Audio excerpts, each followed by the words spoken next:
Me has hecho recordar, porque yo lo he estado grabando. Recién voy a empezar a grabar, disculpen. De acuerdo, ya lo estoy grabando en mi computadora. La anterior clase la grabé, entonces estoy solamente viendo, posiblemente con la reverenda Imelda vamos a coordinar si en el YouTube de la diócesis lo podemos colgar. Vamos a ver eso. Pero voy a estar grabando las clases para que ustedes o compañeros que hoy, por ejemplo, me han dicho que no pueden venir, entonces puedan realmente ponerse al día, ¿no? Ok, entonces, uno, por favor refuercen sus habilidades metodológicas, el cómo, digamos, tener una memoria que puedan ustedes guardar material. Por ejemplo, hay bibliografía, ustedes saben que hay como 22 libros que muy bien ustedes lo pueden bajar, pero si lo bajan al celular va a ser imposible. Deberían bajarlo en un lugar de memoria. Puede ser el Drive, no sé. Ese es algo que ustedes si tienen Gmail lo pueden bajar ahí. Es una suerte de 22 libros básicos sobre evangelios sinópticos. Recuerden que cada clase va a tener un PPT, un PowerPoint, que también van a poderlo bajar y lo van a poder tener, pero para eso necesitan memoria, otra vez, ¿no? Traten, en la cuestión metodológica, como les comenté, reforzar el uso de sus memorias virtuales en nubes, como el Mega. Cualquier pregunta, vía WhatsApp, me lo dicen a mí, yo encantado en cualquier momento de poderles ayudar. Traten, como buenos pastores y lúcidos en la razón, de tener medios importantes como una laptop, un celular suficiente que puedas tomar fotos, grabar y tener un nivel de carga. Los celulares tienen memorias que tú puedes poner, entonces tienes que darte cuenta, ok, entonces tengo que comprarme una memoria para que mi pequeño celular sea mucho más, que tenga más capacidad de memoria para recibir más cosas. Y tercero, a ver si reforzamos el cómo hacer un PowerPoint, ¿ya? Traten eso de reforzarlo. En grupo de trabajo, y si hay dificultades en el grupo, cuenten conmigo que yo puedo darles algunos tips entre semana, vía WhatsApp, se pueden comunicar conmigo. Ok, bueno, ahora sí podemos empezar nuestra clase. Yo quiero mostrarles algo. A ver. A ver.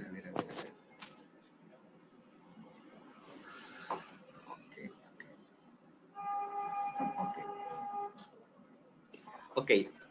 Ustedes en la memoria del Mega, yo ya hay un archivo donde les he puesto el programa de los grupos de trabajo. Si ustedes se dan cuenta, están las lecturas en función a la bibliografía, que todas estas las tienen con las páginas que corresponde al capítulo. Todas estas las tengo como lectura personal y como base para el curso.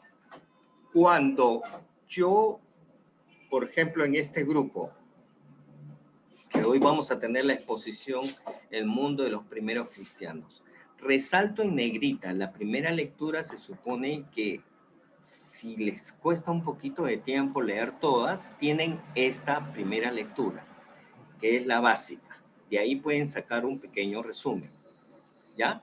¿Ven? Si ustedes se dan cuenta en este grupo sobre Evangelio, la fuente Q, la cuestión sinóptica, el grupo solo puede leer Piñeiro Antonio, el libro del año 2009, que es el que está registrado en la bibliografía, y del 316 al 324. Son poquitas páginas.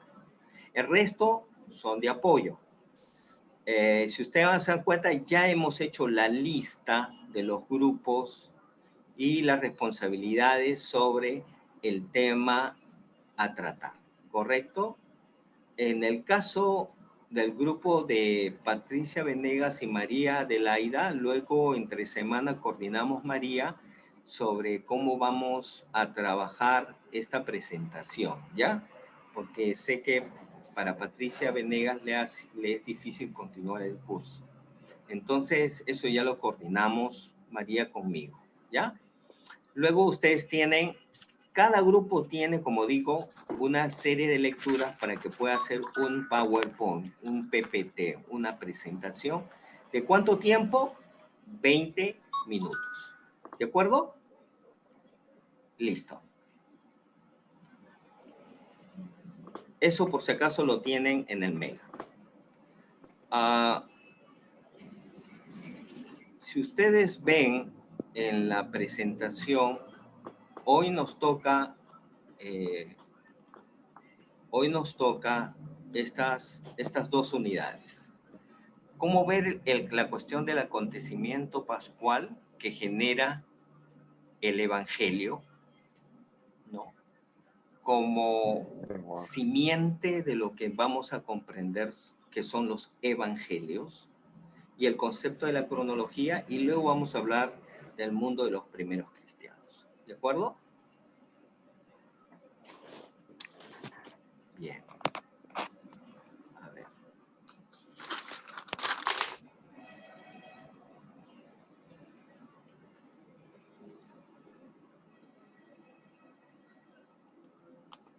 Ok, entonces,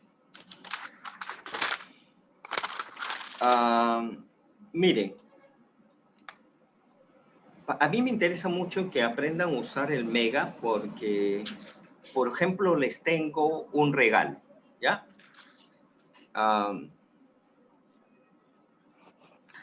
Tengo un cancionero de América Latina con canciones de toda América Latina para los aspectos litúrgicos. Es un cancionero con las notas para guitarra y acompañado con las canciones cantadas, ¿correcto? Son, creo que una infinidad de más de 400 canciones de toda América Latina. Es un trabajo hecho aquí por un grupo en Perú y que ha recopilado hermosísimas canciones que tienen que ver con la paz, el Cordero, ten piedad, en fin, en fin. Eso está en el Mega y lo voy a compartir a ustedes para que lo bajen, pero para que lo bajen deben tener una memoria, ¿correcto? Entonces, yo sé que va a ser muy útil para ustedes. Entonces, eso va a ser un regalo para ustedes. La otra cosa que les voy a regalar es un link para que vía su computadora puedan ustedes bajar un programa donde pueden trabajar con más de 5 o 6 versiones de la Biblia de manera paralela. ¿De acuerdo? Entonces, cuando tengan un texto bíblico, pueden ver el texto bíblico inclusive con Biblias en inglés y con Biblias contemporáneas. ¿De acuerdo? Entonces, eso lo voy a compartir esta semana. Pero como les digo, es muy importante que ustedes inviertan en la razón de la cual están siendo preparados. Porque no es solamente el Evangelio, es Evangelio sinóptico. Supongo yo que va a haber próximos cursos de Biblia y de teología que van a necesitar un lugar donde puedan guardar la información. ¿Correcto? Bien, entonces empiezo con ustedes con el programa de ahora y con mi presentación. Ok. ¿Lo tienen a la vista? Sí. ¿Lo tienen? Sí. Ok. Sí. Ok, por favor su atención. Voy a tratar de no demorar mucho. Esta es nuestra segunda unidad y en nuestra segunda unidad vamos a tratar... ok. ¿Lo ven bien? Sí, ¿no? ¿Completo? Ya. El acontecimiento pascual genera el Jesús, genera lo que se dice evangelio, y ustedes saben qué significa evangelio, ¿no? Buenas nuevas. ¿Qué significa para mí que sea una buena noticia?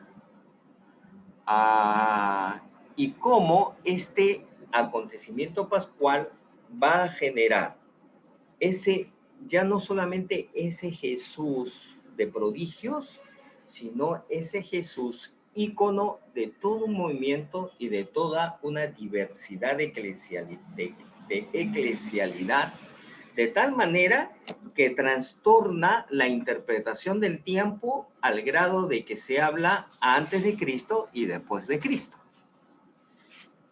Y también vamos a hablar sobre cómo podemos ver la cronología de los evangelios como parte histórica fechada como movimiento, a diferencia de una cronología canónica, que eso lo vamos a ver ahora, ¿ya? Entonces, primero, como ustedes y yo sabemos, este Jesús de Nazaret, entre 6 antes de Cristo y 30 después de Cristo, nació en el reinado de Herodes. Seguramente 6 años del comienzo de nuestra era vivió en Nazaret como un piadoso judío, era piadoso judío, practicando la ley según el espíritu de los fariseos, los más religiosos entre los judíos. Aquí hago un paréntesis, seguramente el compañero que va a hablar de los contextos nos va a decir algo más. Ustedes tienen que recordar que los fariseos eran el movimiento reformista de los judíos, ¿ya? Era como los, digamos, como los reformados de la iglesia cristiana del siglo XVI. Los fariseos fue un movimiento reformista que quiso vivificar la religión judía de su tiempo, hacerla más contemporánea. Pero es curioso que por esta razón había un modo diferente de interpretar, por lo tanto, la ley. Hacia los años 27 y 28, después de ser bautizado por Juan Bautista, él inaugura, y esa es nuestra interpretación de muchos de nosotros, inaugura su testimonio público. Escoge algunos discípulos, y cuando se habla de discípulos, por eso se dice que hay algunas interpretaciones del Jesús histórico, de verlo a él como un rabino. Algunos piensan que Jesús representaba una línea rabínica, y usualmente los rabinos estaban acompañados por una suerte de discípulos, o como también alguien que basado en la experiencia oriental de los sabios de los tiempos, que era rodeado también por discípulos. Recuerden ustedes a los famosos filósofos también, que eran rodeados de discípulos.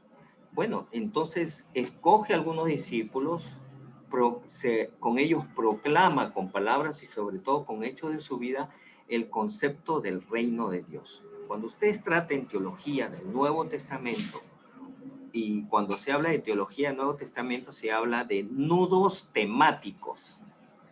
¿Cuáles son los nudos temáticos? Son en función al número de mayoría de versículos que se encuentran relacionados a un tema. El Nuevo Testamento supone ser que es un tema relevante.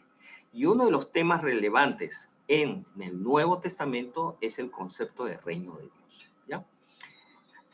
Él no escribió nunca nada, solo en la arena en cierta ocasión, y ustedes saben cuál fue. Condenado por los responsables religiosos, fue crucificado por los romanos seguramente el 7 de abril del año 30. La interpretación de por qué fue crucificado, yo puedo tener varias interpretaciones. Una del tipo sociopolítico, o puedo tener una interpretación del tipo espiritual o teológico. Yo sé que muchos de ustedes me van a decir, fue crucificado por nuestros pecados. Correcto. Esa es una interpretación teológica de la crucifixión. Pero la interpretación histórica a muchos ha llevado a entender que Jesús fue crucificado en principio y curiosamente no por un sistema político. Yo les he dado un artículo de Croato muy interesante. Croato es un hermeneuta, un exégeta argentino muy importante de los años 60 de la teología de liberación protestante, profesor de ICEDET, del seminario para los luteranos y anglicanos para este lado. Y él, por ejemplo, Croato menciona que Jesús fue crucificado por el poder religioso, no poder político, el poder religioso. Este es algo muy interesante que podríamos en otro momento dialogar, conversar, reflexionar y discutir. Sin embargo, esa resurrección de Jesús y la venida del Espíritu Santo en Pentecostés permiten a los discípulos comenzar a descubrir el misterio de Jesús. Miren, esto ocasiona entonces de que los discípulos que siguen a Jesús forman comunidades. Y esto es muy importante. Por eso es que muchos en el día de hoy, inclusive biblistas, hoy católicos romanos inclusive, están afirmando que la iglesia no fue creado por Jesús. La iglesia fue creada por los apóstoles. Eso es un detalle muy importante porque el carácter dogmático de la iglesia por muchos años, el carácter dogmático y hasta medieval, fue el afirmar de que Jesús creó una iglesia y esta iglesia es la de San Pedro. Y a partir de ese texto bíblico que ha sido manipulado de muchas maneras, ha determinado que tal iglesia es la verdadera y las demás no son iglesias. Bueno, lo que quiero decir es que estos discípulos, a partir de la resurrección de Jesús y la venida del Espíritu Santo, entonces comprenden recién ahí el misterio, el concepto de lo que Jesús está encomendando. Y a partir de ahí, aunque los discípulos seguían siendo judíos, forman en el mismo seno del judaísmo un grupo extraño. Y esto es muy interesante porque el movimiento de Jesús es un movimiento judío. Y eso tenemos que recordarlo, ¿ya? Es una forma de ser judío. Y así lo entendían hasta ese instante. Entonces había una doble fidelidad entre el cómo vivir en función a las enseñanzas de ese Jesús, que también era judío, y cómo la vida les planteaba, digamos, una nueva manera de ver la religión. Esto es muy interesante porque creo que hacemos exactamente lo mismo en el día de hoy. Es decir, miramos a Jesús como esa gran novela, que hay una novela hermosa que dice, en sus pasos, ¿qué haría Jesús? Bueno, es una novela basada en un pastor que recibe una primera parroquia y ante los problemas que tiene uno de sus miembros, que es empresario de un periódico, el otro es un panadero, la otra es una ama de casa con 20 problemas. Entonces él mismo dice, bueno, vamos a hacernos un reto como parroquia. De aquí en adelante vamos a lanzarnos la pregunta, y en mi lugar, ¿qué haría Jesús? Esa fue una novela muy importante en los tiempos de los años 70, que hablaba entonces del evangelio social, ¿no? Pero es verdad, o sea, para los discípulos de Jesús, siendo judíos, tenían que lanzarse exactamente la misma pregunta. O sea, Él es el Jesús a quien nosotros vivimos, pero ¿qué significa Jesús para nuestra vida y para nuestro tiempo? Para responder a esas cuestiones se remiten a los recuerdos que tenían de Jesús, pero lo hacen a la luz ¿de qué?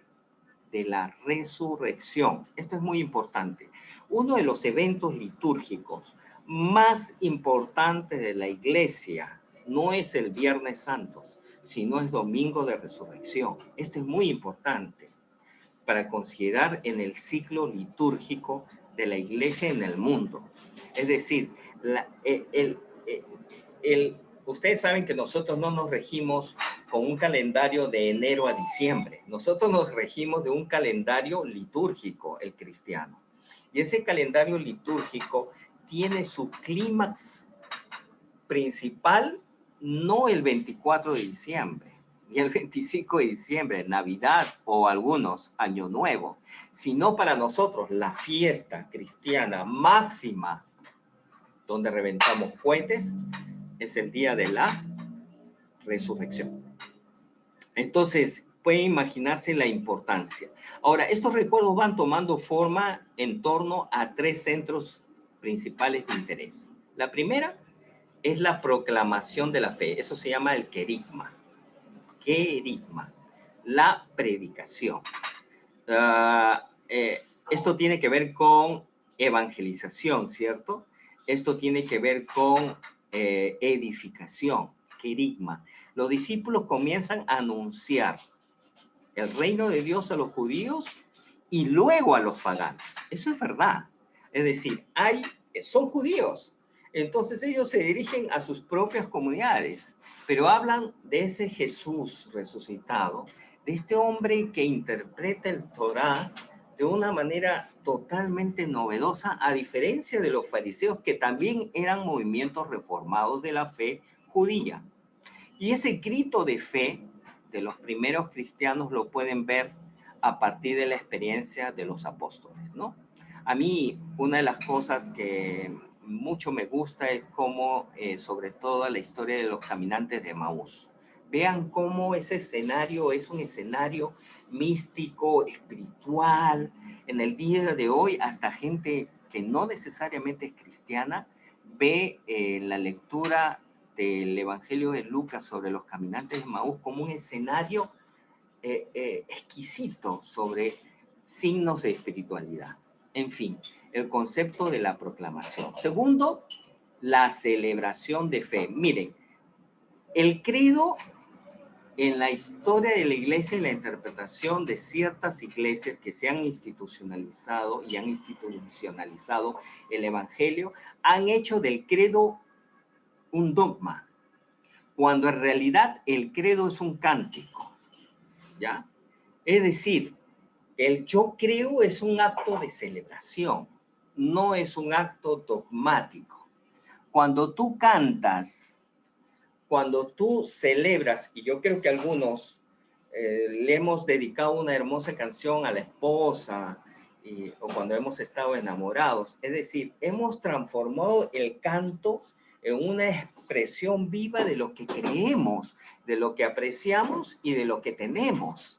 Entonces, y eso es el credo. Entonces, los discípulos, el concepto de la celebración, y eso tiene que ver con liturgia. La liturgia es una manera de celebrar la memoria histórica. Entonces ustedes pueden ver, por ejemplo, algunos credos básicos descritos en las epístolas de Corintios, Filipenses, como también esa meditación del Salmo en Efesios, por ejemplo. Ahí ustedes pueden ver los credos más primigenios de la fe, ¿ya? Tercero, los discípulos cuentan su fe, ¿ya? El concepto de los relatos. Es decir, cómo pasan. Recuerden que a veces hay una expresión muy linda que dicen, y hay muchas cosas que Jesús hizo que no lo estamos describiendo, que no lo hemos escrito. Es decir, los evangelios de alguna manera es el paso de la tradición oral a la tradición escrita, ¿ya? Y por eso es curioso, porque cuando nosotros dividimos la hermenéutica anglicana en escritura, tradición y razón, en realidad la escritura también es tradición. ¿Se dan cuenta?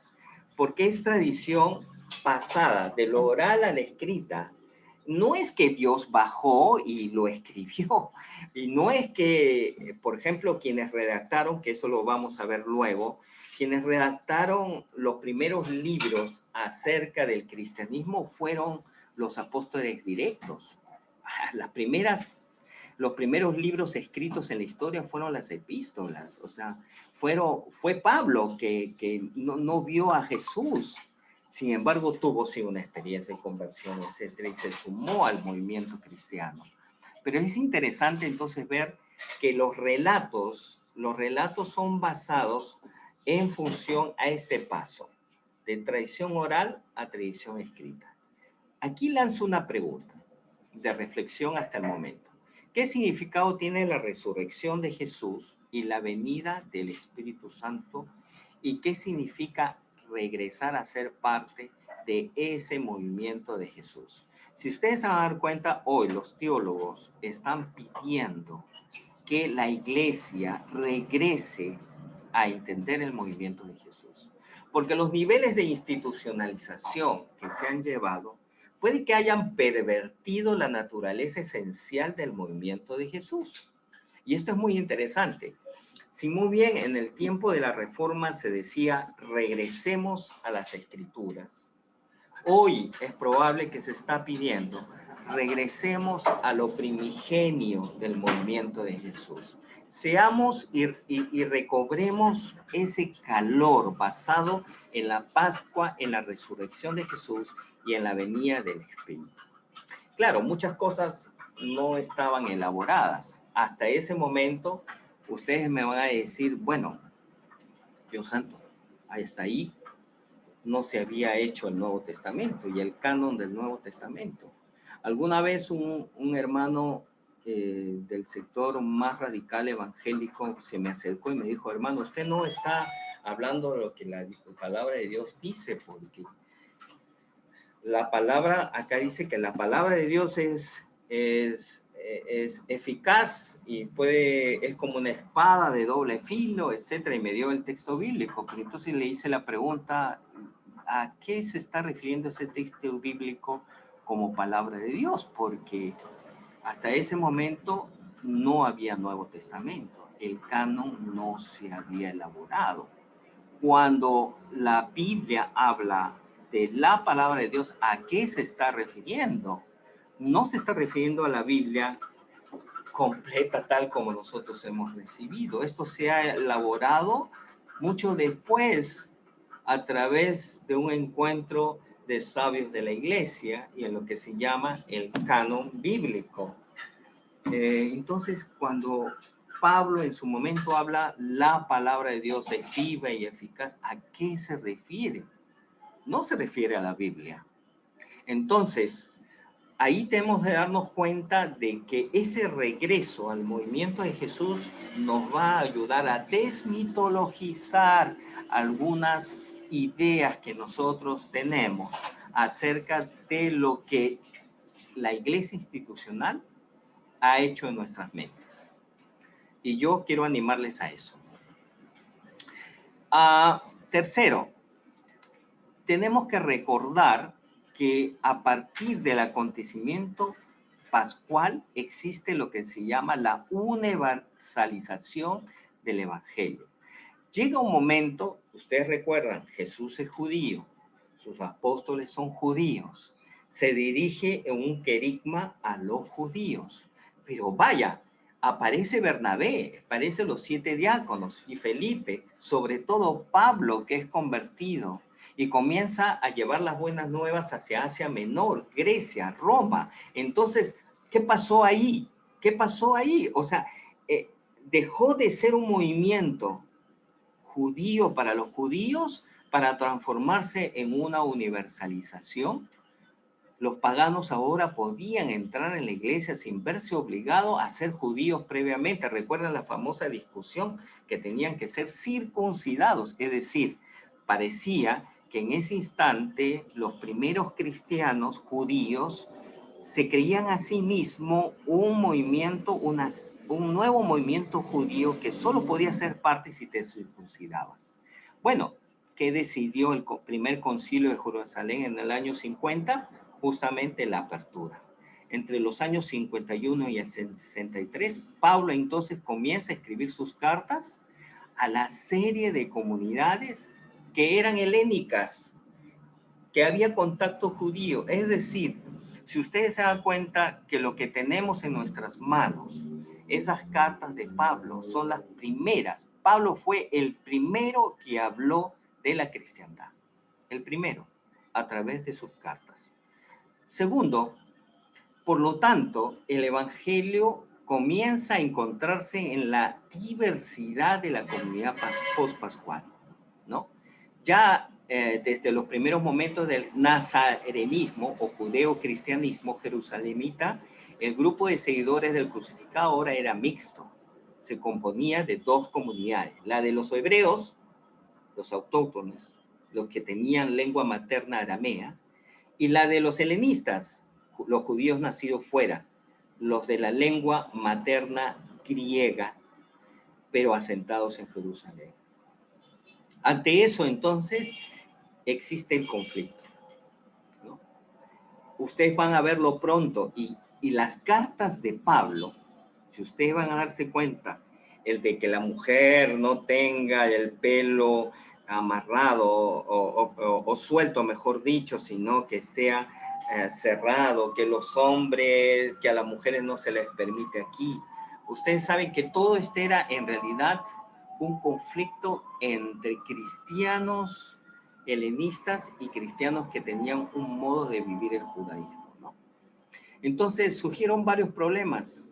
Los seguidores del Nazareno vivían momentos de ebullición teológica y estaban desarrollando en ese instante, a través de las cartas del apóstol Pablo, una interpretación de Jesús, porque no había hasta ese momento, no había documento histórico de Jesús. No se había escrito acerca de Jesús. Lo que existía en ese instante son las cartas paulinas respondiendo problemas de conflicto entre estas dos comunidades, ¿no? Había algunos, recuerden a ustedes en Corintios cuando hay esa famosa discusión que por qué come de las comidas consagradas, ¿no? De los sacrificios. Y es que todavía habían cristianos que hacían sacrificios de animales y como parte de estas prácticas judías, ellos creían que por qué aparecía este helenista y para él esos rituales no le tenían importancia. Entonces, uno puede entender entonces el contexto de esas epístolas y por qué el conflicto. Entonces, habían lo que podríamos llamar dos interpretaciones del Evangelio. Habían los ebionitas judeo-cristianos y los prenósticos helenistas, ¿no? Entonces, de alguna manera, por ejemplo, los ebionitas judeo-cristianos estaban anclados en la interpretación, en cómo Jesús interpretaba la ley.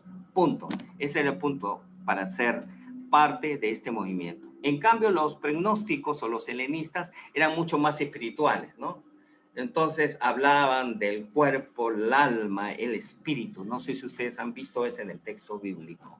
Entonces, en realidad, cuando leemos las escrituras en el Nuevo Testamento, nos encontramos con esas interpretaciones, con esos conflictos filosóficos, ideológicos, ¿por qué no también políticos en cuanto a la construcción de la comunidad que seguía o quería seguir a Jesús? Recuerden que es un movimiento que surge de un judío creyente que es Jesús. Jesús practicaba el judaísmo, iba a Jerusalén y desarrollaba todas las prácticas de la ley. Y con él sus discípulos. Sin embargo, cómo este movimiento va transformándose en el tiempo en función a un proyecto. Entonces debemos recordar que cómo este movimiento jesuciano ya es visto como una secta judía. Eso ocurre más o menos después del 70 después de Cristo. En el año 70 los romanos destruyen Jerusalén. Algunos fariseos reunidos en Yamnia o Yamné, al sur de Tel Aviv, le dan una nueva vida a su religión que continúa hasta el día de hoy. Le dan un nuevo impulso del que es heredero en lo que llamamos el judaísmo actual. Como las otras corrientes desaparecieron, por ejemplo los saduceos y esenios, que era una corriente también de judíos practicantes, el judaísmo fue desde entonces fariseo. El fariseísmo, como les digo, fue un movimiento de renovación judía. Y por lo tanto, existe ahí una ruptura. Este judaísmo, el fariseo, que reformaba al movimiento judío, ve a los cristianos ya no como judíos, sino como una amenaza. Entonces, imagínense que en ese tiempo, los primeros cristianos se reunían en los templos judíos. Celebraban los rituales judíos, pero eran seguidores de Jesús. Pero más o menos ya a partir de los años 70, con esta ruptura, se enfrenta y en Yamna se comienza a tomar una decisión que prohibían a los cristianos participar, por lo tanto, a los rituales y a las plegarias judías. Y empiezan con 18 bendiciones y una petición contra los herejes, apóstatas y orgullosos. Es decir, ahí empieza una afirmación contra los cristianos y con esto el de desalojar que ellos celebren dentro de las sinagogas. Entonces, frente a un reformismo judío farisaico, surge una secta judía rechazada, que es el cristianismo. Y ese es su trasfondo. Deben recordar eso. En los procesos de formación de movimientos socio-religiosos, eso ocurre en el mundo. Primero son una vertiente de interpretación nueva, luego son considerados una secta, y luego esa secta, que son denominados herejes, etcétera, finalmente va constituyéndose todo un movimiento e institucionalizándose hasta terminar siendo lo que fue la razón de que salieron: un movimiento oficial, una religión oficial, una expresión oficial. El cristianismo se convierte en una secta judía rechazada por el judaísmo. Mateo subraya lo que les opone y les acerca a ellos. Ahí vas a ver la expresión por qué Mateo comienza a hacer esa distinción con los fariseos, por qué esa afirmación contra ellos.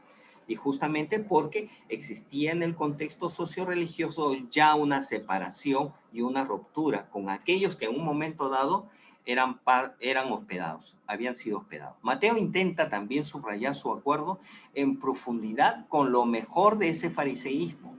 El Sermón de la Montaña se presenta como un gran catecismo, paralelo a la enseñanza de Yamnia.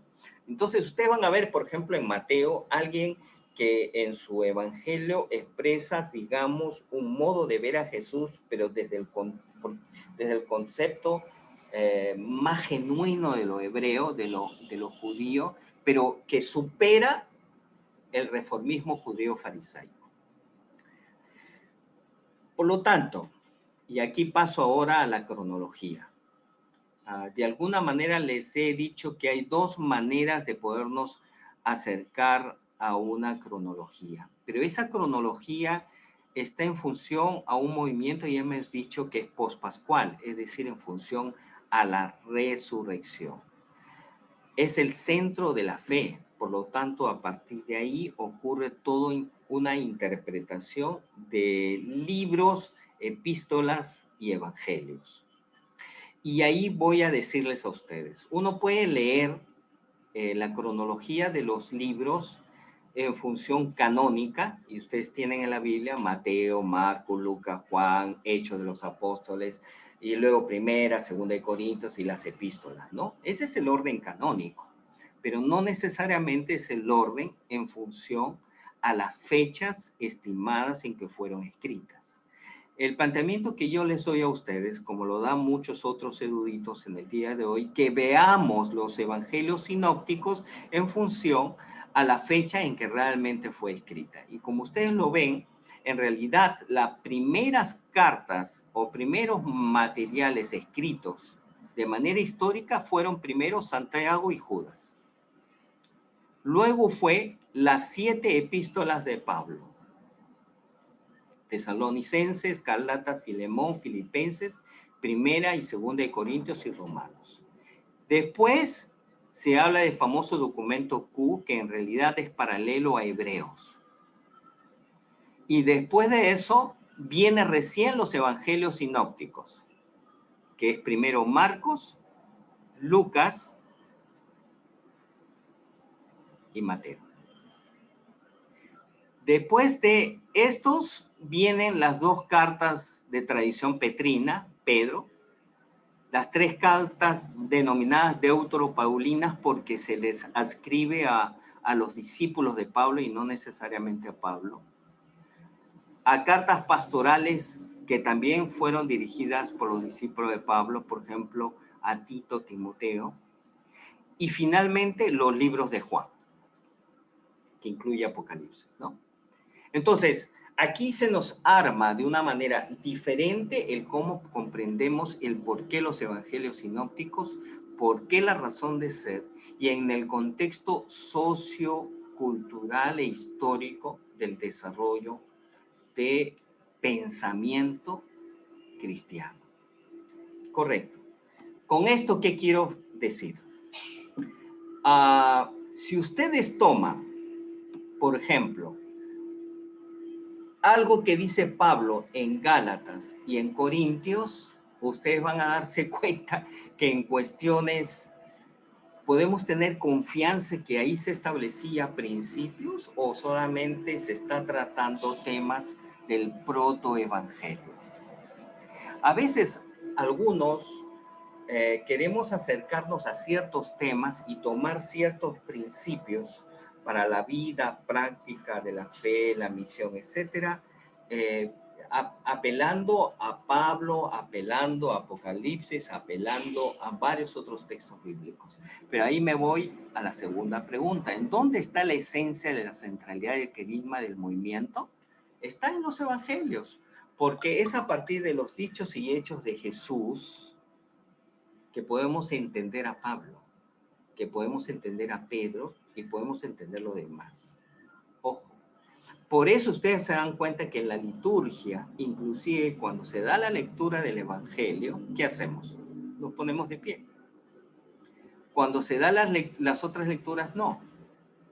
Porque para inclusive la celebración primigenia de la comunidad cristiana siempre fue los evangelios.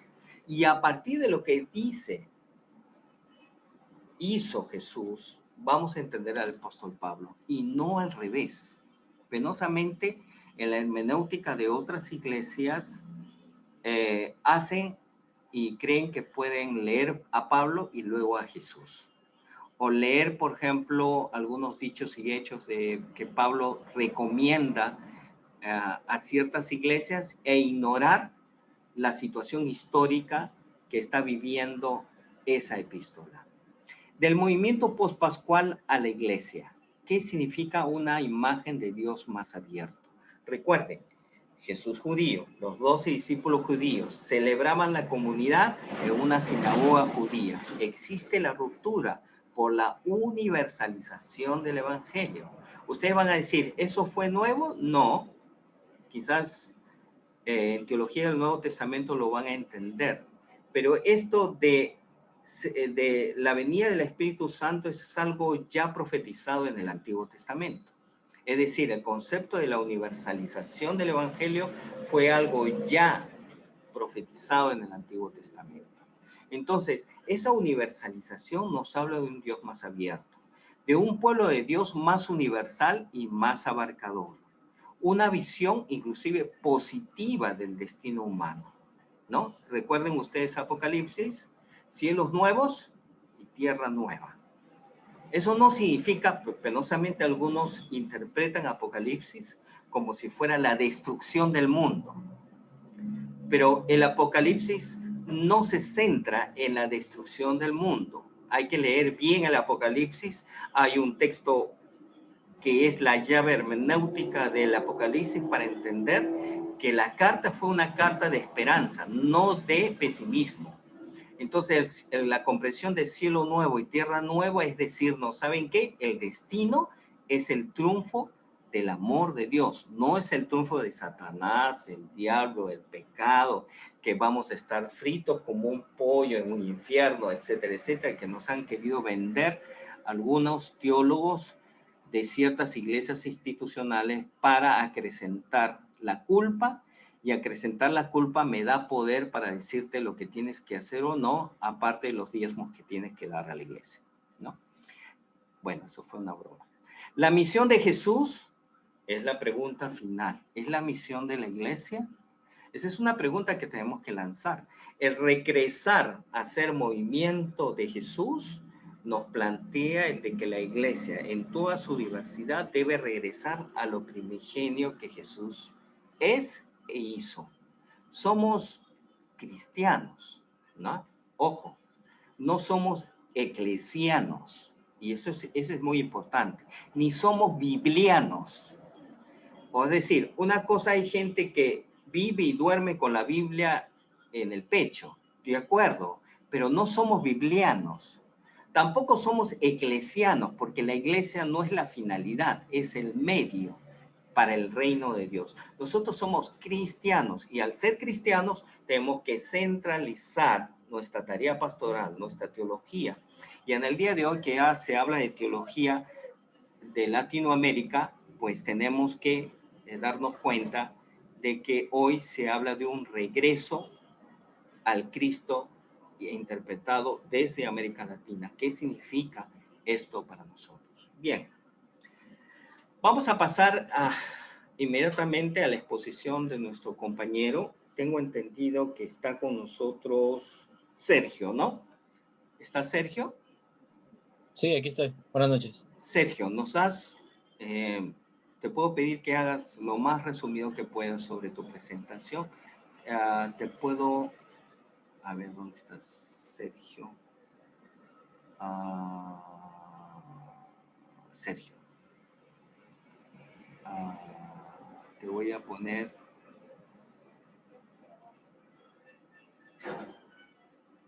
Ya. Si quieres compartir algo, puedes subirlo. ¿Quieres compartir algo? A ver, Sergio, no te escucho.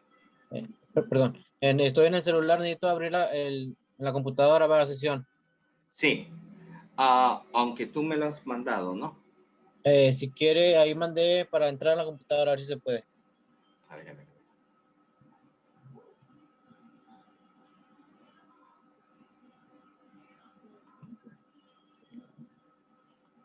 Ajá.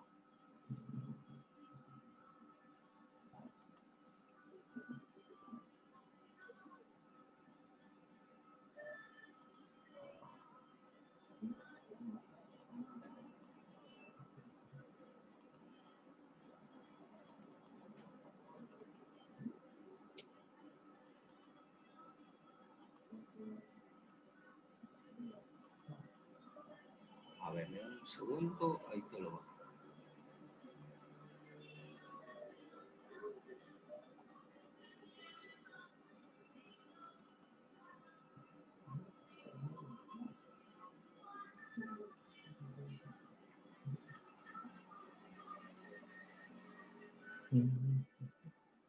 Listo. Ya, aquí lo tenemos.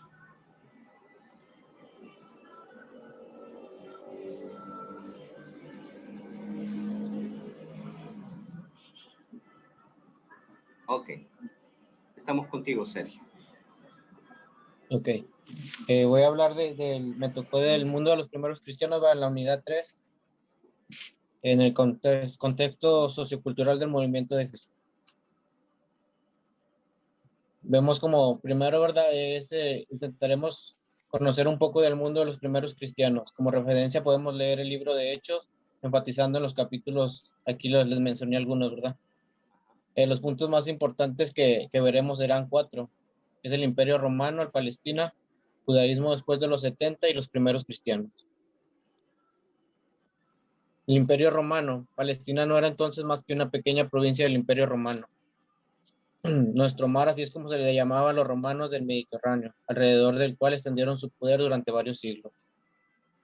En el año 63 a.C., el general Pompeyo conquistó Siria, Palestina, con una ocupación militar en la toma de Jerusalén en el año 70 después de Cristo. Su destrucción en el año 135 desde el reino de Augusto, 30 a.C. y 14 después de Cristo. Se impulsó la paz romana, ¿verdad? Y en el Imperio Romano, su lengua originalmente es el latín, principalmente en las ciudades de Italia, Galia y España. Su administración se divide en provincias más o menos estrechas entre Roma. Unas son gobernadas por un procónsul y otras por un legado y algunos aspectos autonómicos, como Palestina con Herodes el Grande y sus hijos. Las vías más importantes de comunicación del Imperio Romano son principalmente el mar abierto, ¿verdad? La justicia es igualatoria para todos y cualquiera puede apelar al César y ser llevado ante un tribunal. Su población es difícil de calcular. La población del imperio es muy grande, ¿verdad? Ciudades se estiman entre unos 50 millones de habitantes. En las provincias conquistadas, se tiene la impresión de que los dioses nacionales han fallado, no siendo capaces de defender a su pueblo contra Roma. Ya me perdí.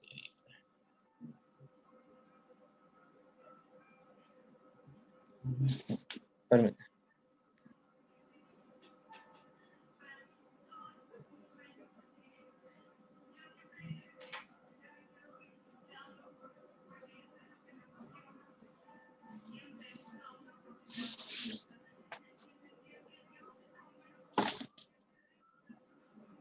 Okay. Ahí hablamos también del ateísmo, que es generalizado en todas partes. Ya no se creen los dioses, aunque se practique una religión oficial que se impone como un vínculo cultural. Es así que se empieza a desarrollar las pequeñas asociaciones, bien por motivos religiosos o para evitar la personalización que provoca por la socialización. Ahí también vamos a hablar un poco de los judíos, de los cristianos en el imperio. El judaísmo es ante todo Jerusalén, centro de la religión oficial en torno al templo, que se extiende luego a la tierra de Israel, la Judea como se llama entonces hasta el año 135, como se le llamara Palestina o tierra de los filisteos. Este territorio, de una extensión como Bélgica a Cataluña, no contaba entonces más con 500,000 de judíos. El judaísmo es la dispersión de hace más de varios siglos que los judíos se instalaron fuera de Judea. Unos se quedaron en Babilonia después del destierro, otros se establecieron en Alejandría, donde formaron la quinta parte de la población. Por todas las ciudades por donde pasa Pablo hay florecientes comunidades judías. Se calcula que el 8 y el 10% de la población del imperio era judía, es decir, un poco más de 7 o 8 millones, ¿verdad? Los judíos gozaban en el imperio un estatuto especial. Tenían grandes exenciones de servicio militar, respeto del sábado, posibilidades de pagar impuesto anual al templo. Así pues, dependían oficialmente de dos jurisdicciones, la del emperador y la del Sanedrín de Jerusalén. Ahí hablamos también del cristianismo. No es el principio más que una secta dentro del judaísmo, ya que se goza de sus mismos privilegios. Cuando se separa del judaísmo, se convertirá para la ley romana en una religión ilícita.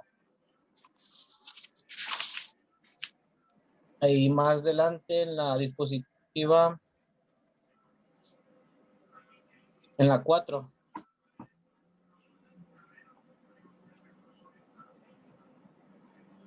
vamos a hablar de lo que es de Palestina.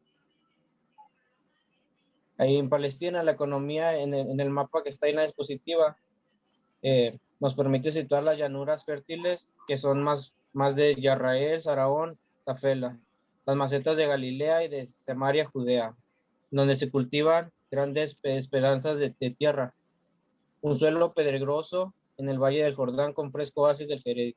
Ahí más que nada se están, o sea, su fuente de ellos era la lluvia, ¿verdad? Pero nomás tienen entre los meses de octubre y marzo, y ahí ellos tienen que resguardar el agua para tener riego para todo el año. La agricultura de ellos es el recurso principal, por tanto se cultiva el trigo, es la base alimenticia y la fuente de la cebada. La siembra empieza entre las primeras lluvias. La cosecha se hace antes de Pascua y la de trigo, entre Pascua y Pentecostés. El país entonces tenía muchos bosques hasta que pasaron las cabras, es decir, que había ganado en abundancia, ovejas y cabras que producían carne y leche, cuero y lana. Y el templo ¿verdad? Con sus novedosos sacrificios que tenían que hacer, obligaban a un gran consumo de bovinos. Y ayudando a eso de que se iban quedando sin sus animales, ¿verdad? Por tanto, sacrificio. También una grande industria de ellos era la industria de la pesca. ¿Verdad? En la pesca se practicaba en los ríos, todo en el lago donde se comercializaba el pescado. para todo el país. También su fuente grande de ingresos era la construcción. Marchaba bien del 20 antes de Cristo hasta el 64 después de Cristo. Se realizaban grandes obras, embellecimiento en el templo, donde llegaban a trabajar hasta 18,000 obreros. Y más adelante en el templo es el gran complejo industrial. Los sacerdotes y los levitas hacían su negocio.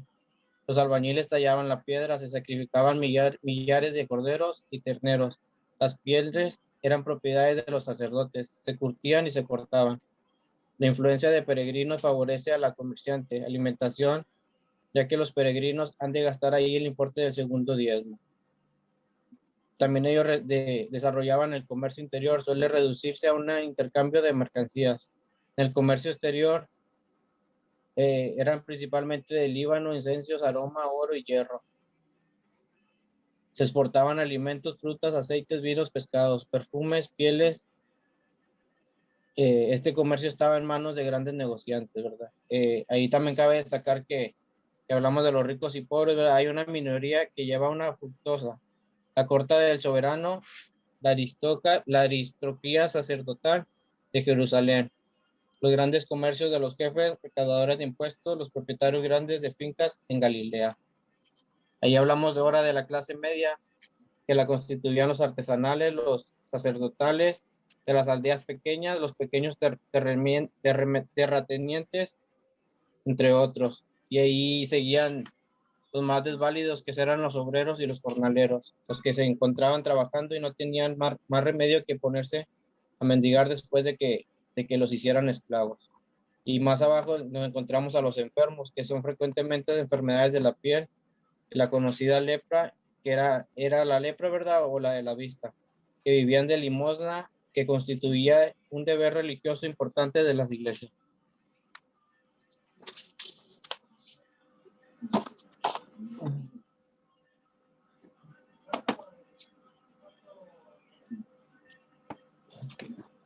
Y más abajo hablamos del cómo está formado el clero.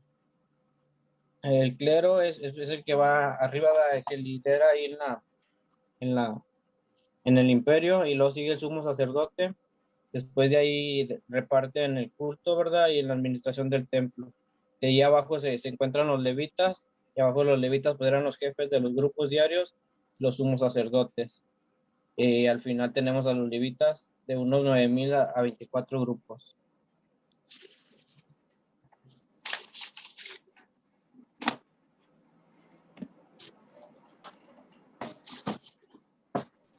También hay las diapositivas, perdón. ¿Mande? ¿No se pueden cambiar las diapositivas, perdón? Es que yo no pude compartir pantalla, nomás es la que le había mandado al padre de David. Ok, es que sigue estacionada en la diapositiva 1. ¿Se quedó en la 1? Sí. ¿Se quedó en la 1? A ver. Sí. Déjame ver. Estuvo muy rápido. No, yo pensaba que había pasado. ¿Y ahora? Está en la 1. Sigue en la 1. Pero sí, sigue en la 1. Y no está en modo de presentación. A ver.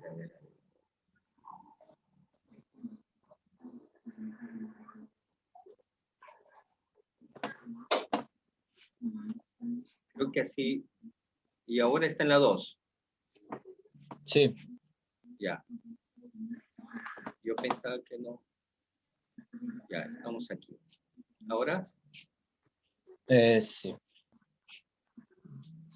Sí, siga. Sí, ahí vamos ya en la 7. Ok, sí. Okay, aquí en la 7, ¿verdad? Pues la imagen que les comentaba de cómo se iba a la escala en el Imperio Romano al lado de los ricos y las clases medias, ¿verdad? Acá de señalar algunas categorías particulares. Era el clérigo, a lo que les decía, sacerdotes, levitas, los ancianos, los escribas, doctores de ley y los publicanos. Grupos religiosos habitualmente se designaban a grupos con el nombre de sectas. Las tres principales nacieron en la época de los macabeos.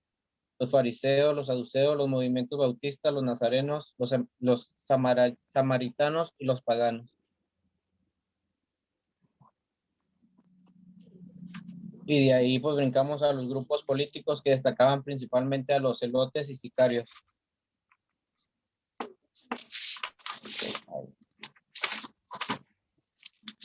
Las instituciones más gobernantes de ahí era el templo, que se levantó en medio de una explanada de 300 por 500 metros. Es el lugar del santo de la presencia de Dios. Ahí más en la siguiente diapositiva les puse ahí una imagen, pero no sé si se alcanza a observar.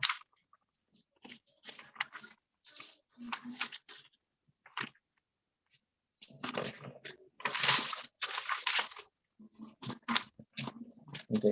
Aquí, dentro de la religión del templo es también el centro político y económico de la nación, la sinagoga y el culto y las fiestas pentecostés, las fiestas de las tiendas, Día del Perdón, el sábado y el Sanedrín.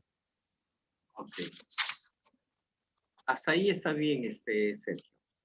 Ok. Bien. Gracias. Si ustedes se van a dar cuenta, entonces, en este contexto social, va desarrollándose el movimiento paralelo del movimiento de Jesús. Ustedes tienen que recordar algo de lo que les comenté. El artículo de Croato es muy importante cuando habla, por ejemplo, ¿qué nos referimos nosotros a opresión? La opresión a la cual Jesús se enfrentó, queda claro que en los dichos y hechos de Jesús, él no se enfrenta al imperio romano, siendo el imperio, digamos, un imperio de poder. Sin embargo, como muy bien nos explicó nuestro compañero, el imperio romano fue articulado en función también a formas de, digamos, de derechos que podían acceder cualquiera hasta a niveles de tribunal. De alguna manera, Jesús es llevado a un tribunal, de alguna manera, en el ejercicio de un juicio.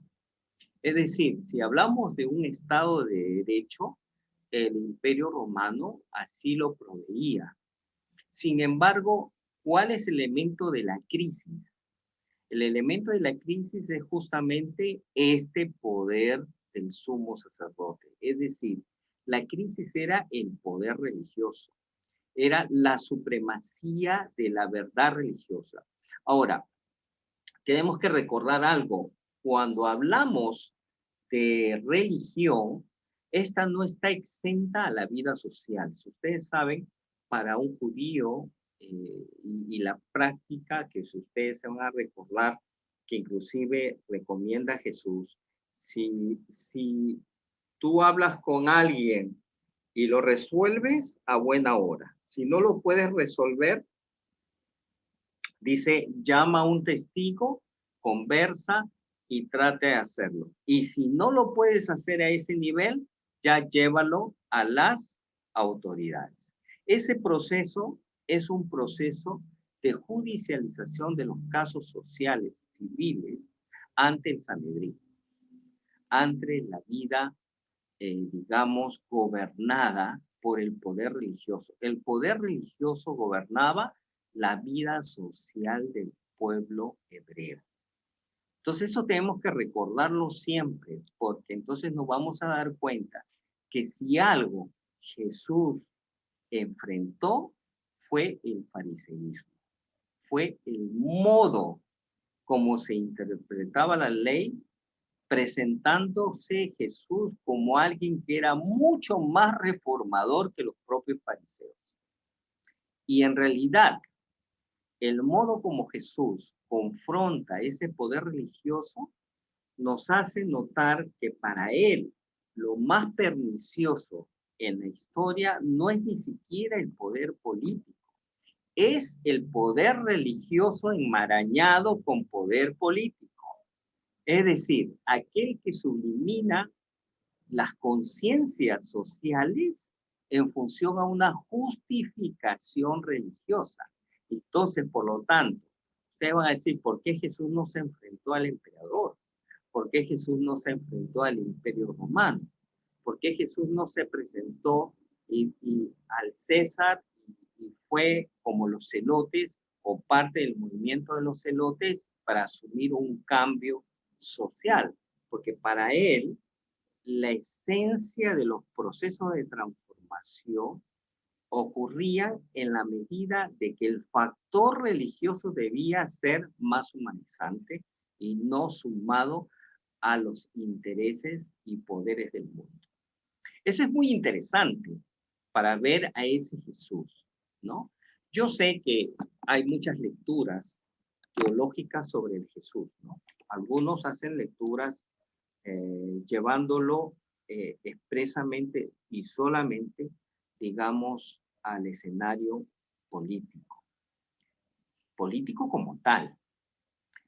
Cuando en realidad el movimiento de Jesús creo que fue inclusive más pernicioso que los celotes en cuanto a que identificaron que aquella religión que determinaba la vida social de un pueblo no podía estar en contubernio con los intereses políticos sociales.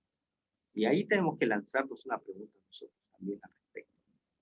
¿Por qué creen que Jesús, que fue el escenario donde los evangelios lo relatan con la mayor, digamos, amargura que tiene Jesús, votando a todos aquellos que hacían negocio alrededor del templo, ¿cierto? ¿Por qué lo hizo? Ustedes van a decir, es que estaba molesto. No, él claramente dijo, porque la casa de Dios es casa para todos. No es para aquellos que podían comprar y, digamos, las palomitas que previamente el sacerdote había hecho un negocio con los mercaderes para poder hacer una ganancia propia. Entonces él comienza a derrumbar aquellos sistemas, digamos, de opresión cuya justificación era una justificación religiosa. Bueno, aquí nos quedamos sobre esto. Tenemos unos minutos más en nuestra clase, quizás para poder dialogar sobre lo que hemos presentado. Bien, ¿algunas preguntas? ¿Algo que alguno de ustedes quisiera complementar? Sí, padre, yo tengo una pregunta. Estoy haciendo la lectura de la exposición del día de hoy y en la economía de lo que mencionaba Sergio, efectivamente la economía dependía mucho de las lluvias que se daban en los meses de entre octubre y marzo. Pero aquí me surge una duda.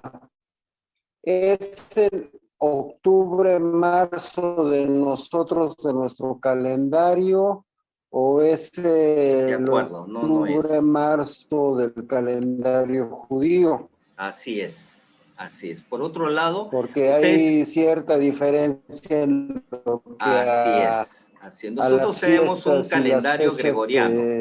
Que se celebran en el calendario judío con el calendario nuestro. Así es. ¿Me escucha? ¿Aló? Sí, sí, lo escucho.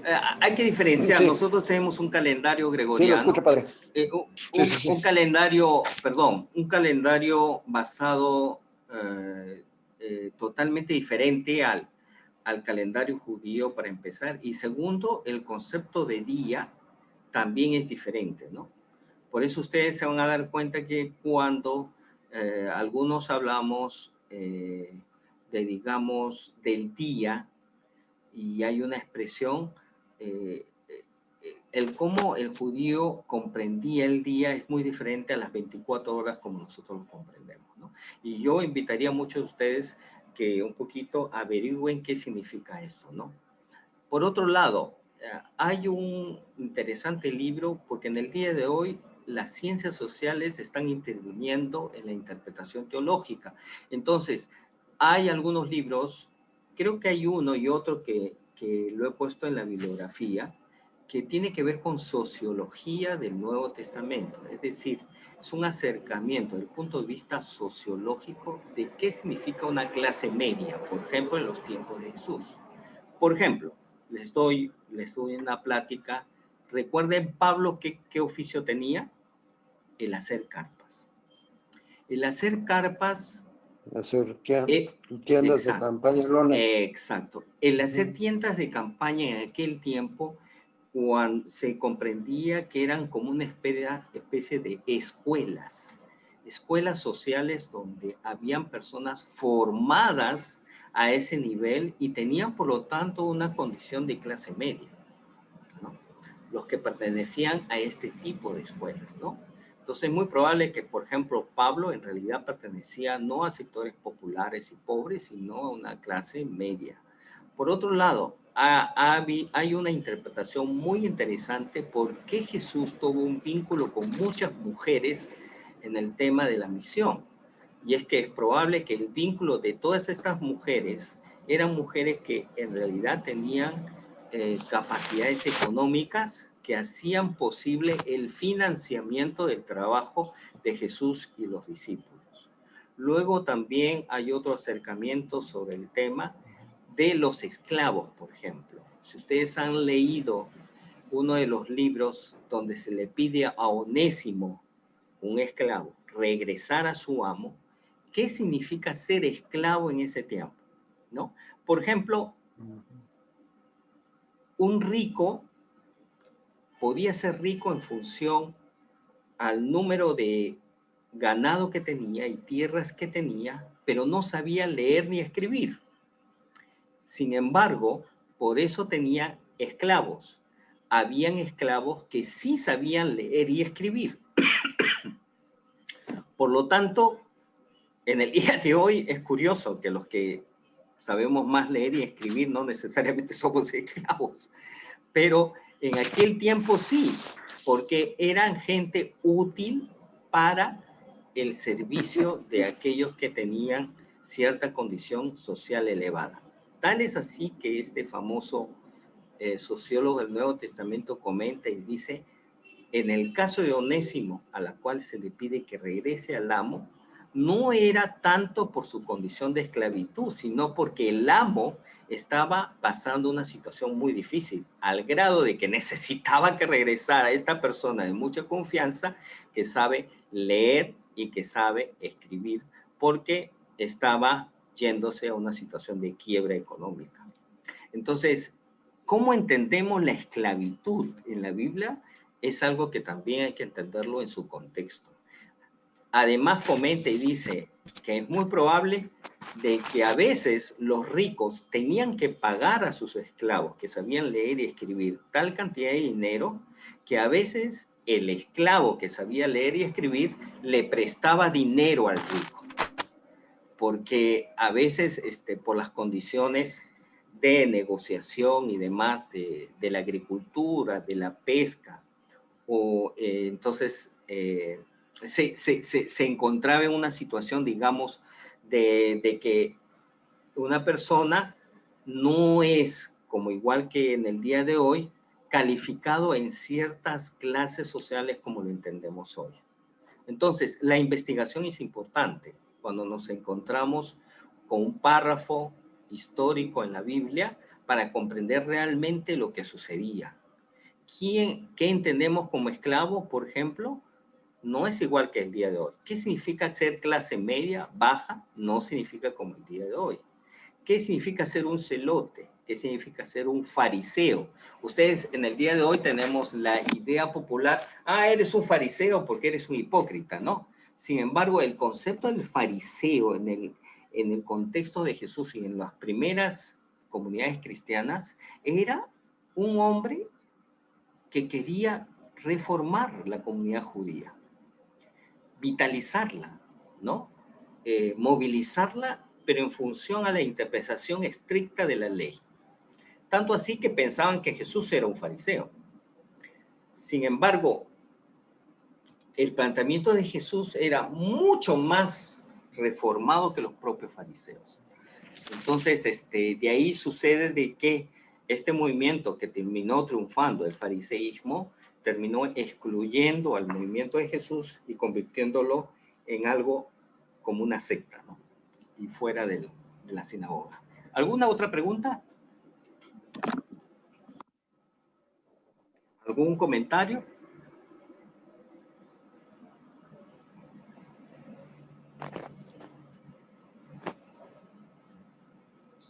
Bueno, a mí algo que me es como muy útil es esto que mencionó Padre Limo, de que cuando se habla en textos del Nuevo Testamento sobre la palabra de Dios, la Biblia no estaba escrita, entonces que habría que pensar cuando leemos la Biblia a qué se refería con palabra de Dios, porque no se refería a la Biblia que aún no estaba escrita. Así es, así es. Yo creo que eso nos desafía a entender y a revisar cuando Pablo, ¿qué significa palabra de Dios, no? Por otro lado, eso significa también el de ser muy serios para tomar un texto y su contexto bíblico, ¿no? A veces, usualmente, utilizamos los textos bíblicos como píldoras para poder enfrentar una situación cuando ignoramos que hay un contexto histórico sobre el tema, ¿no? Por ejemplo, yo he escuchado interpretaciones y inclusive prédicas a partir de Onésimo, el esclavo, y casi fue la mención en Estados Unidos para, digamos, por ejemplo, seguir persistiendo de que la esclavitud es, digamos, cristiana. Cuando entonces uno dice, bueno, ¿cómo pudieron haber utilizado el texto bíblico para justificar la esclavitud de los afrodescendientes? Pues sí, se usó la Biblia para eso, pero se usó la Biblia sacándolo de su contexto y sacándolo, digamos, del propósito y de lo que hoy la investigación nos habla de qué significa ser un esclavo. Entonces, vaya, así también podemos entender, por ejemplo, cuando se le dice a la mujer que le es ilícito tener el pelo suelto, por ejemplo. Uno tiene que entender por qué. O por qué Pablo, si ustedes se dan cuenta, en el protoevangelio comienza a hablar de que no es lícito que la mujer hable, por ejemplo, y ustedes tienen que darse cuenta de que en ese momento las comunidades, ¿dónde se reunían? En las sinagogas. ¿Alguno de ustedes ha visitado una sinagoga? Ustedes van a darse cuenta que todas las sinagogas en el día de hoy, bueno, salvo las de la vertiente liberal, pero las conservadoras, los hombres tienen un lugar donde sentarse y las mujeres tienen como un balcón, o si no, al costado separado por una malla, ¿ya? Si ustedes van también, por ejemplo, a la famosa muralla santa en Israel, uno va a darse cuenta que aquí hay un sector donde los hombres están separados por una malla donde están las mujeres, ¿no?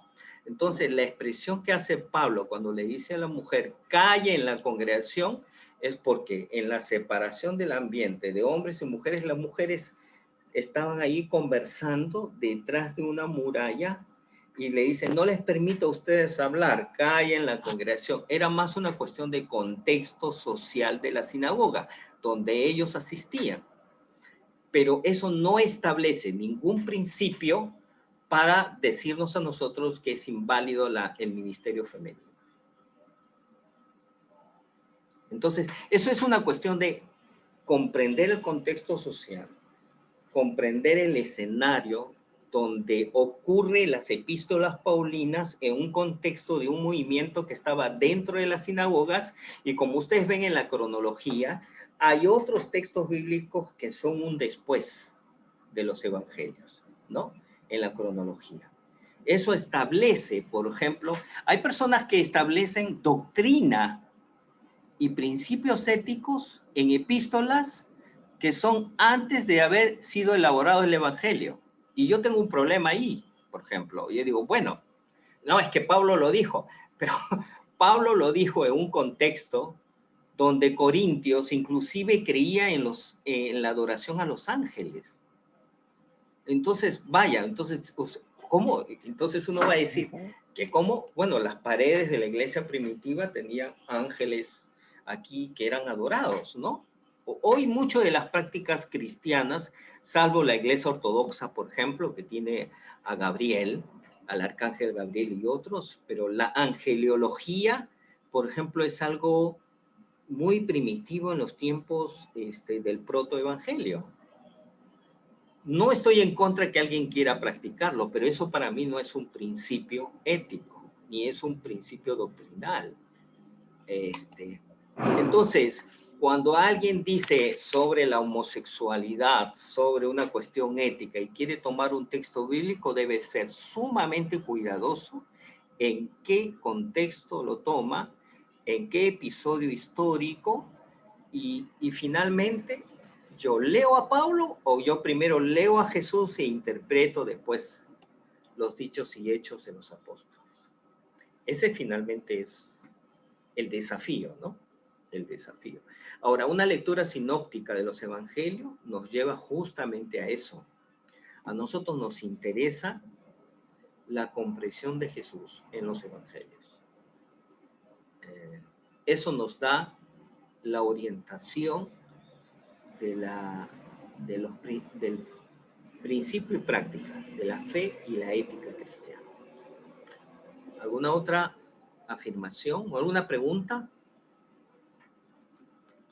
No tengo problema si alguien es atrevido para decir algo, por favor.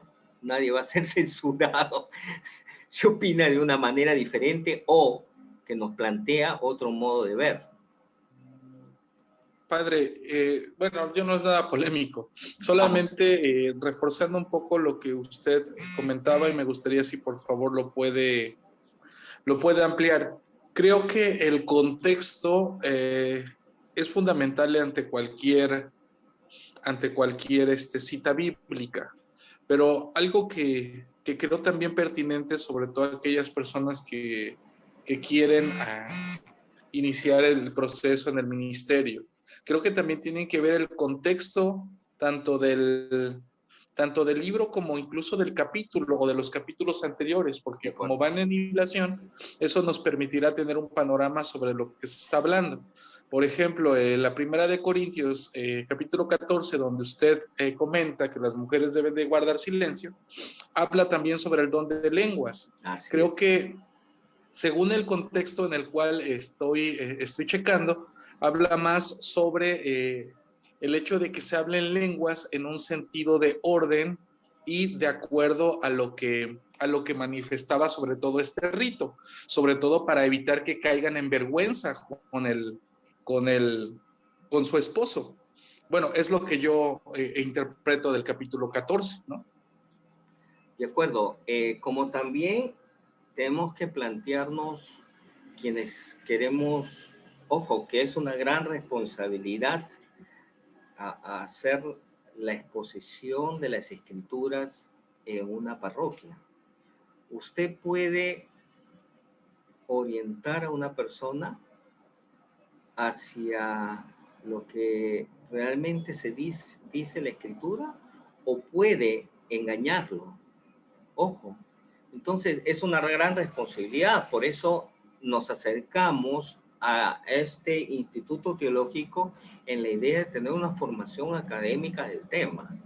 Y por lo tanto, como muy bien dices Hernández, es decir, Eric, la idea es acercarnos al texto bíblico en su contexto, no solamente estructural del libro, en su contexto del capítulo, en la comparación sinóptica de otros evangelios y en la comprensión histórica del suceso, para poder decir lo que puedes decir, porque tampoco puedes decir más, porque ese es el otro asunto. Nos encanta decir más allá de lo que no dice el texto bíblico, ¿no?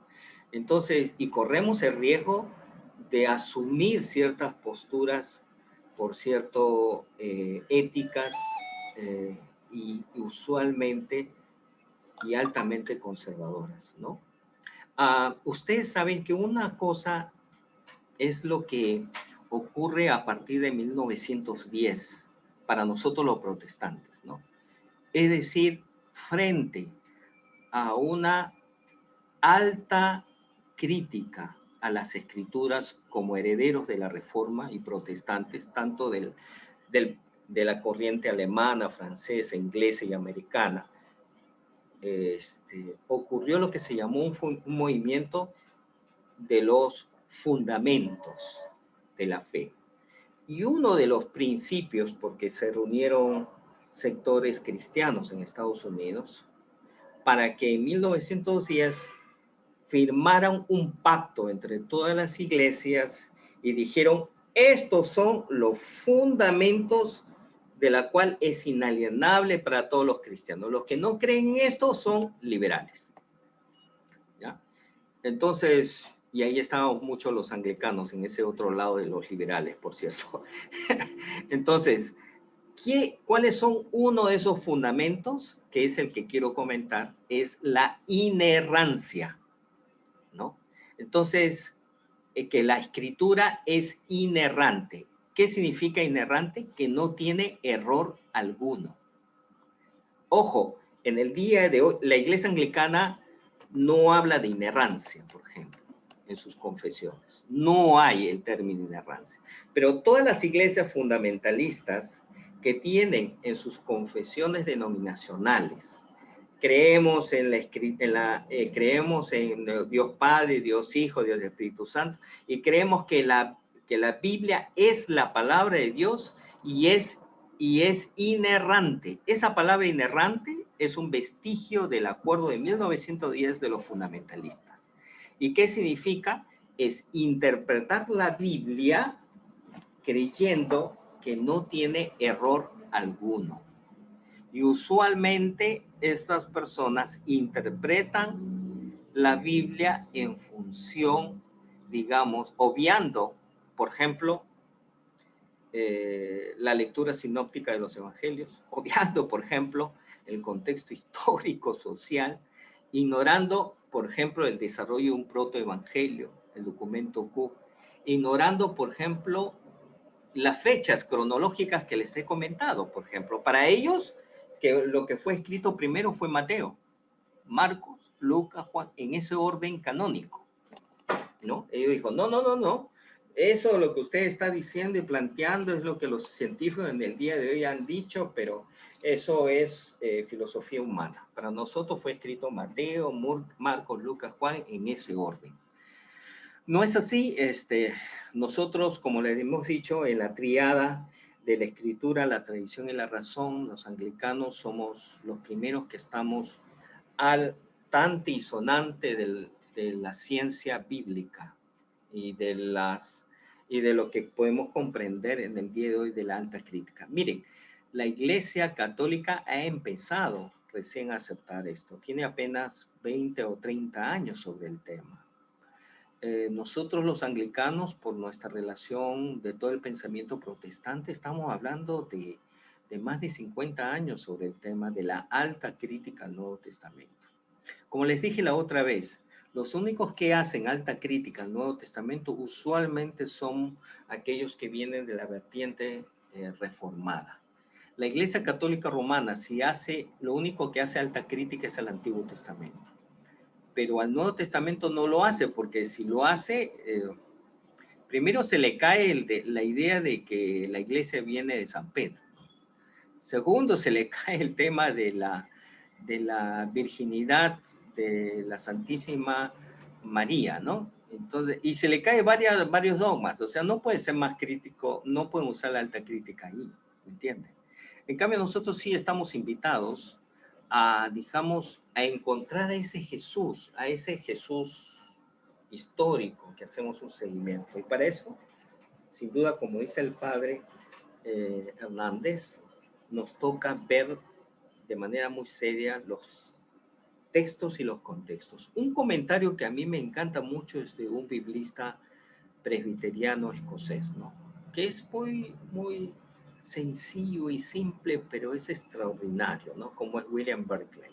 No sé si algunos saben de él. Por ejemplo, yo tengo todos sus comentarios en PDF y si ustedes están interesados en tener los comentarios de los textos bíblicos de todo el Nuevo Testamento, yo los puedo compartir pero ustedes, como les digo, deben tener su memoria para que lo puedan bajar, ¿no? ¿Algún otro comentario más? Y con esto cerramos, por favor, porque, bueno, por mí yo me quedo hasta las 11, 12, pero bueno, ya estamos con casi 15 minutos de más.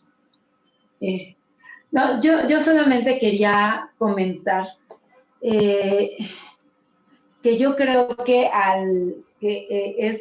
está muy bien conocer el contexto cultural y es histórico y de poder de la Biblia, que nunca debemos dejar de verlo y de considerarlo en el momento en que estamos leyendo la Biblia, especialmente cuando vamos a predicar o a pasar el mensaje de alguna manera en un estudio bíblico, por ejemplo, a los demás. Porque si no lo hacemos así, si no consideramos estas cuestiones históricas y temporales, ya no termina hablando Dios, no terminamos de dejar que el Espíritu Santo haga su trabajo, terminamos hablando nosotros con nuestras propias agendas y nuestras propias creencias del mundo, que pueden ser muy liberales o pueden ser muy conservadoras, y podemos creer que son muy buenas, pero al final no estamos dejando de verdad que Dios hable por nosotros. Tan importante me parece la oración y ponernos en manos de Dios cuando vamos a hablarles a los demás acerca de Dios o acerca de algún pasaje de la Biblia, como importante es estudiar y ver cuáles son las cosas pues propiamente humanas que rodean al mensaje del Evangelio. Les invitaría, que es el desafío de Evangelios Sinópticos, el de que seamos verdaderamente seguidores de Jesús, ¿no? Tenemos la tendencia, los cristianos, y por eso el término Cristo, ustedes saben que el término Cristo es la manera divinizada como se interpreta a Jesús, ¿no? O sea, el Jesús que vivió, la iglesia le denominó Christus, ¿no? Es decir, le dio ese carácter divino, mesiánico, y por lo tanto como signo hermenéutico para la vida, ¿no? Entonces, Él es el Cristo, ¿no? ¿Qué significa Jesús, el Cristo moreno, por ejemplo, ¿no? Y ahí va el desafío que Imelda nos plantea. Es decir, cuando yo converso con esta amiga, Chris Conti, en un momento dado voy a tratar de, si tenemos una sesión con ella. Chris Conti es la esposa de Severino Croato, una argentina biblista, feminista y profesora de muchos seminarios muy importantes en América del Sur. Es una amiga personal. Y por ejemplo, cuando yo le hablé a ella y me dijo, mira David, bueno, hay quienes podemos tener la capacidad de poder, digamos, ingresar a los idiomas originales. Y por ejemplo, en mi caso, yo estudié griego, hebreo, etcétera, pero mi especialización no es idiomas, como en el caso de ella, que es lingüista y es exégeta. Pero me dice, lo mínimo que espero yo de un pastor, lo mínimo que espero yo de alguien que va a tomar el púlpito y que va a abrir la Biblia es que sea un buen hermeneuta. Y un buen hermeneuta no tiene que ser un exégeta, pero sí uno que tenga la capacidad de decir lo que la Biblia dice, ¿ya? Es que ese es el asunto. Hay otros que usan la Biblia para decir más allá de lo que la Biblia no dice. Y hay otros que inventan, interpretando lo que realmente el texto no dice. Entonces, uno llega y dice, y no es que uno quiere estar a favor o en contra, es decir, preideologizado sobre un tema, sino, si la Biblia lo dice, lo dice, si no lo dice, no lo dice. Y el hermeneuta tiene que ser serio en esto, porque hay cosas que la Biblia dice, hay cosas que la Biblia no dice, y hay cosas que la Biblia deja de decir. No sé si me explico, ¿no? Entonces, hay cosas que, por ejemplo, la Biblia dice tácitamente. Hay cosas que la Biblia no dice tácitamente. Y hay cosas donde uno dice, pero ¿por qué no lo dijo? ¿Por qué no lo dejó de decir si en el contexto había esto? ¿No? Por ejemplo, el famoso hecho del milagro del siervo del centurión, ¿no? Claro, uno dice, bueno, lo sanó porque tuvo piedad. Claro, el texto habla de ese muchachito que los centuriones romanos los tenían como siervos, pero según el contexto histórico, estos siervos también eran aquellos paidos adolescentes con quien uno, el centurión, tenía como práctica usual, no digo normal, pero usual, prácticas sexuales. Entonces, algunos dicen, bueno, ahí el texto bíblico solo se sabe que Jesús curó, que fue el paidos gay, homosexual o no, si hubo relaciones sexuales homosexuales o no, no lo sabemos. Sin duda es posible esa lectura, pero también es posible entender que ese paido solamente era un cuidador, ayudante. Bueno, entonces estamos en lo que la Biblia puede decir como que no dijo, puede decir en el no tácito y el sí tácito, ¿no? Por ejemplo, sobre el tema de la mujer, la Biblia es mucho más, en todo caso, misógeno que cualquier otro texto bíblico, porque era parte de su texto, de su tiempo contemporáneo, ¿no? El tema de la mujer, el lugar que le corresponde, la relación patriarcal. Recuerden que hay textos bíblicos que en el protoevangelio, por ser parte de una comunidad judía y practicaba su fe en ese tránsito dentro de las sinagogas, era lógico ver esa supremacía de lo patriarcal, por ejemplo, ¿no? Entonces algunos queremos que el texto bíblico en esa época diga más allá de lo que puede decir de la mujer. Bueno, no lo tenemos, ¿no? Pero es curioso que después del Evangelio ustedes van a ver Efesios y Colosenses, que son epístolas cósmicas.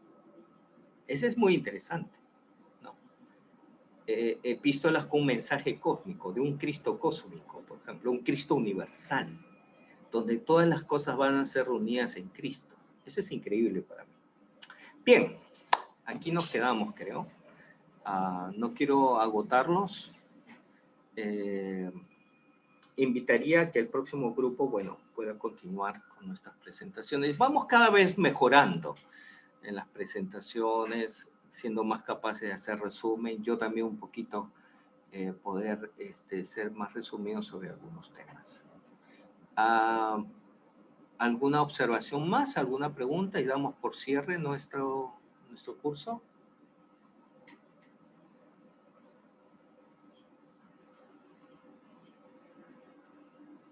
Cualquier pregunta, cualquier detalle, yo animaría a que cómprese un disk drive, hagan ese esfuerzo y yo les comparto el material que tengo.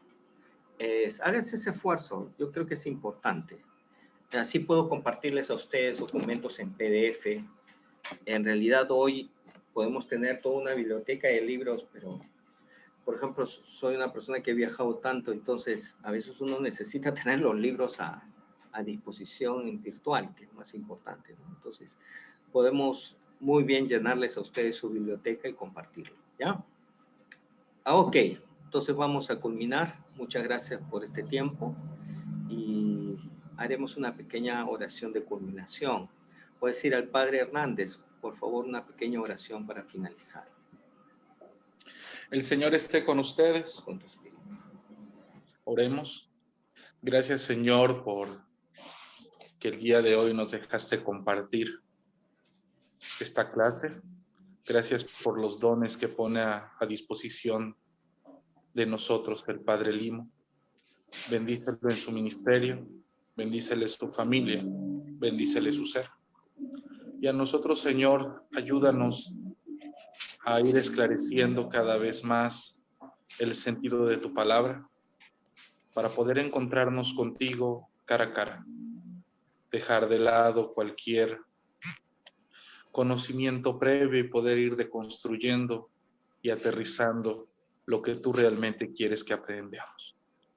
Lo ponemos en tus manos y gracias, Señor, por el don tan maravilloso de la vida. Te lo pedimos en nombre de Cristo nuestro Señor. Amén. Amén. Y la bendición de Dios Todopoderoso, Padre, Hijo y Espíritu Santo, descienda Amén. sobre nosotros y permanezca siempre. Amén.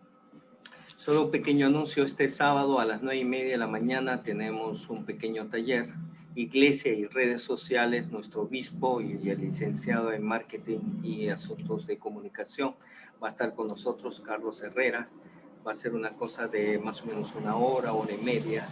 También lo tendremos en Zoom, lo estamos compartiendo, también va a ser grabado para aquellos que no pueden estar, pero invitaríamos que todos podamos de alguna manera estar. Y muchas bendiciones, sigamos cuidando nuestras pequeñas signos de vida y de esperanza. Gracias, ahí está, ¿ves? Tremendo. Gracias, Padre. Buenas noches. Buenas noches con todos. Gracias, Buenas Padre. noches a todos. Nos vemos mañana. Bendiciones. Buenas noches.